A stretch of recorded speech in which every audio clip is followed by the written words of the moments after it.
ఉద్యమాల గడ్డ తెలంగాణను డ్రగ్స్ రహిత రాష్ట్రంగా తీర్చిదిద్దాలని సీఎం రేవంత్ రెడ్డి పిలుపునిచ్చారు. జేఎన్టీయూలో ఎన్ఎస్ఎస్ వాలంటీర్ల కార్యక్రమంలో మాట్లాడిన ఆయన డ్రగ్స్ పై ప్రభుత్వం ప్రకటించిన యుద్ధంలో విద్యార్థులందరూ భాగస్వాములవ్వాలని కోరారు. తాను ఆక్స్ఫర్డ్ లాంటి పెద్ద యూనివర్సిటీలో చదువుకోలేదని, ప్రభుత్వ విద్యా సంస్థల్లో చదువుకునే సీఎం అయ్యా అని తెలిపారు. అలాగే విద్యార్థులు కూడా జీవితంలో ఫోకస్ గా పనిచేస్తే లక్ష్యాలను సాధిస్తారని సీఎం రేవంత్ రెడ్డి వెల్లడించారు. ఈ సమాజంలో ఉండే సమస్యల్ని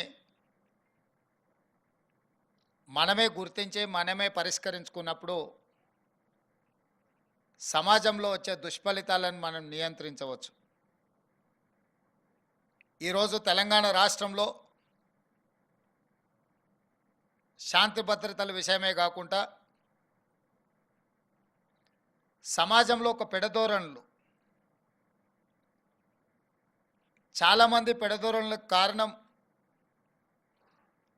డ్రగ్స్ అనో, లేకపోతే బలహీనతలనో, లేకపోతే దుర్వ్యసనాలనో, ఇట్లా రకరకాలుగా మనం చర్చించుకుంటున్నాం. ఇది ఒక భాగం మాత్రమే. ప్రధానంగా ఈరోజు వచ్చిన టెక్నాలజీ, ముఖ్యంగా మన చేతిలో ఉండే మొబైల్ అనేది ఒక సమాచార వ్యవస్థనే కాదు, సమాజంలో ఉన్న చాలా సమస్యలకు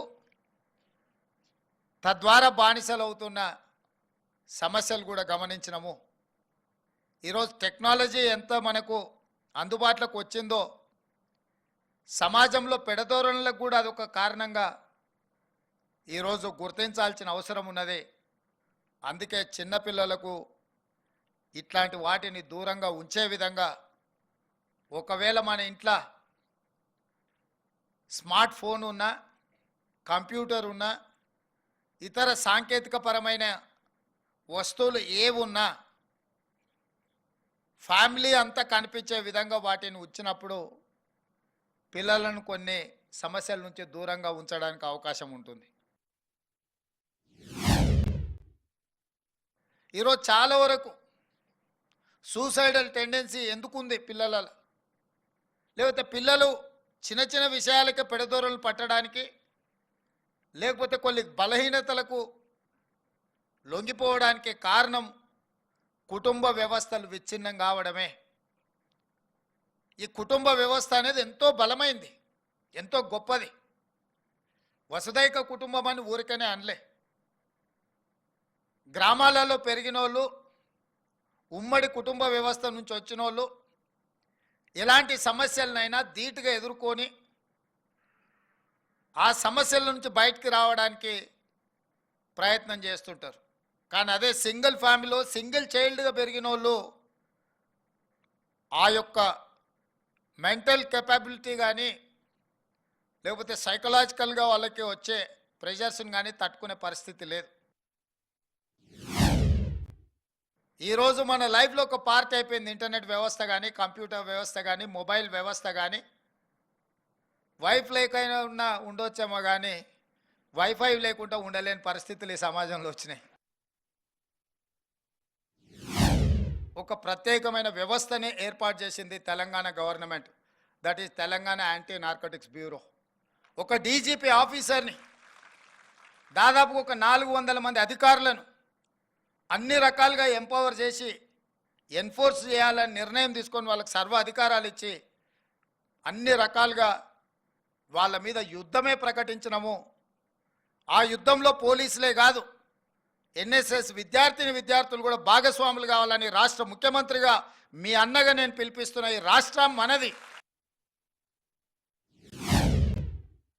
ఎప్పుడు ఈ సమాజంలో రైతులకు సమస్యలు వచ్చినా, విద్యార్థులకు సమస్యలు వచ్చినా, మహిళలకు సమస్యలు వచ్చినా మొట్టమొదట ఈ సమాజంలో సామాజిక బాధ్యతను వ్యవహరించింది విద్యార్థులు, ఉస్మానియా కాకతీయ యూనివర్సిటీలు. ఇవాళ కాలేజీలల్లో, యూనివర్సిటీలలో చదువుకున్న విద్యార్థులే గంజాయి మత్తుకో, డ్రగ్స్ మహమ్మారికి బానిసలైతే మన భవిష్యత్తు ఎట్లుంటుందో మీరు ఆలోచన చెయ్యండి. ఏ విద్యార్థుల పోరాటాలతో ఈ రాష్ట్రం వచ్చిందో, తెచ్చుకున్న రాష్ట్రం మీ కండ్ల ముందల్నే గంజాయి బానిసలుగా మారి ఉద్యమ స్ఫూర్తిని కోల్పోయి సామాజిక బాధ్యతను మర్చిపోయి ఈ సమాజం ఏమైతే ఏముంది, నేను గంజాయి మత్తులోనో డ్రగ్స్ మత్తులోనో జోగుతా అని అంటే అది మనకు మంచి చేయలేదు. వీలైతే స్కూల్స్, జూనియర్ కాలేజ్, డిగ్రీ కాలేజెస్లా మన జిల్లాల ఎస్పీలను, ఉన్నతాధికారులను, లోకల్ డిఎస్పీలు అప్ టు ఎస్ఐ వరకు ఆయా ప్రాంతంలో ఉండే స్కూల్స్, కాలేజీలలో తప్పకుండా వారంలో ఒక 2 గంటలు అక్కడికి వెళ్ళమనండి. This is our responsibility, this is our duty, this is what we wanted to enforce, this is what moral policing, not only physical policing. Physical policing is going to resolve some problems, not all the problems, but moral policing is going to resolve every problem. We have to focus more and more on moral policing. మనం ఎందుకు నిఖిత్ జరీన్లము, మనం ఎందుకు సిరాజులం కాలేము, మీరెందుకు రేవంత్ రెడ్డిలు కాకూడదు,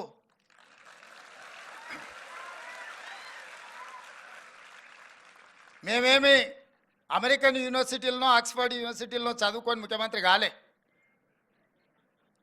ZPHS, జిల్లా పరిషత్ high school, government స్కూల్లో చదువుకొని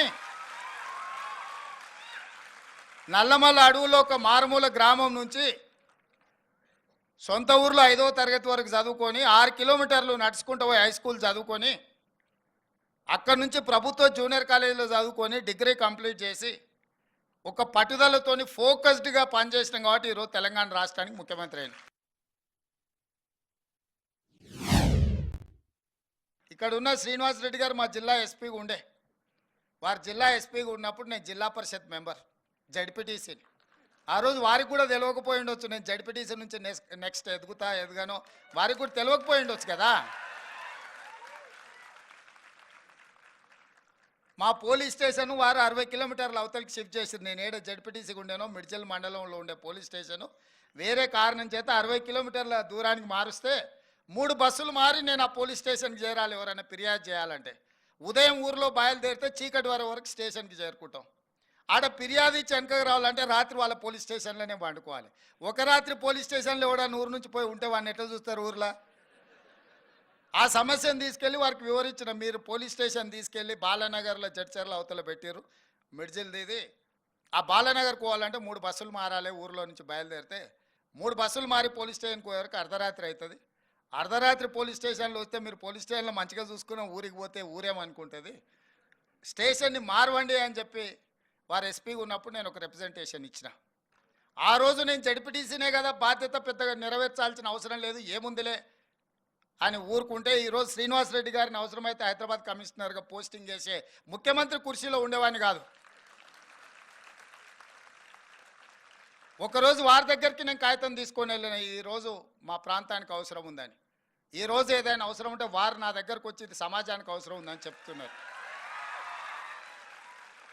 it's a span of 15 years. 2006-7లో ఇది జరిగింది. 2023లో తెలంగాణ రాష్ట్రానికి నేను ముఖ్యమంత్రి అయినా.